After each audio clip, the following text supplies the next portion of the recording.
क्या एआईएमआईएम का target BJP नहीं बल्कि सपा है? क्या एआईएमआईएम बीजेपी की बी टीम है? क्या असदुद्दीन ओवैसी यूपी की सियासी सड़क पर सपा अध्यक्ष अखिलेश यादव के बढ़ते कदम के लिए सबसे बड़ी बाधा बनने वाले हैं?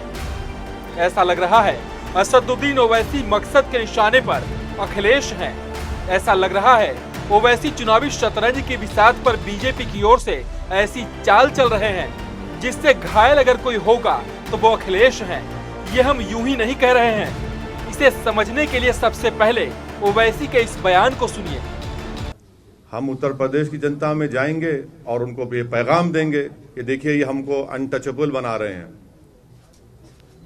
और मकसद परेशानी इनको इस बात की है कि जब हम ये कहते हैं कि 19% मुसलमान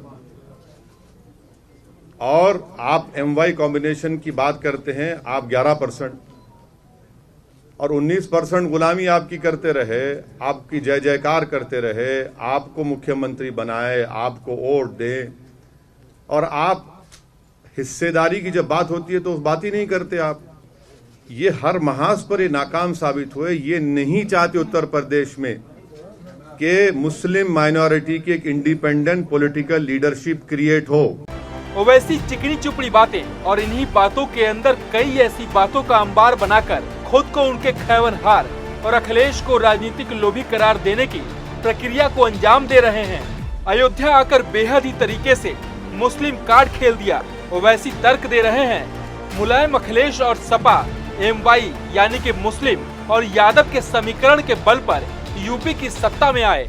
यूपी में 19% मुस्लिम हैं, लेकिन 11% यादव से आने वाले मुलायम और अखिलेश मुख्यमंत्री बनते हैं। यानी साफ है कहीं न कहीं ओवैसी मुस्लिमों के दिल में ये बात भरने की कोशिश में है कि शीर्ष की अगुवाई उनके समुदाय में आने वाला व्यक्ति करे, जो सपा ने नहीं होने दिया। अपने अधिकारों की बात पहुंचाने के लिए अपने ही धर्म के लोगों को चुने ताकि शीर्ष पर बैठकर अगुवाई करने का मौका मिले। कहीं न कहीं ओवैसी अखिलेश के MY समीकरण, जिसकी बदौलत अच्छी खासी सीट आ सकती है, उसे तोड़ने की फिराक में है। 2022 की लड़ाई में अखिलेश की MY समीकरण बीजेपी के लिए एक बहुत बड़ा हथियार है, लेकिन इस हथियार पर ओवैसी की नजर पड़ गई है, जिसे बार बार कहकर ओवैसी इस तरह से उसे तोड़ना चाहते हैं। हम लड़ेंगे इलेक्शन, हम किसी के गुलाम नहीं है, जर खरीद गुलाम नहीं है कि उनको जिताएंगे। हम बहुत 60 साल से सबको जिता रहे, हम जीतेंगे इंशाअल्लाह। उत्तर प्रदेश का मुसलमान जीतेगा। कब तक हम इनको कंधों में बिठाकर, कभी अपना बेटा बनाकर, कभी अपना भैया बनाकर, कभी अपना नेता बनाकर, कब तक इन लोगों को जिताते रहेंगे? हम क्या कोई खरीदी हैं? अब हम वोट डालेंगे, हम जीतेंगे। इसीलिए तो हम सवाल पूछ रहे हैं, बार बार कह रहे हैं ओवैसी की पार्टी एआईएमआईएम कहीं बीजेपी की बी टीम तो नहीं।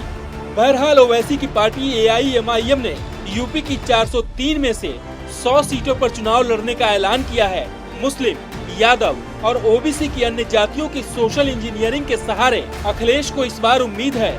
लेकिन अगर मुस्लिम वोटों में सेंध लगती है तो समाजवादी पार्टी की संभावनाओं पर भी असर पड़ सकता है।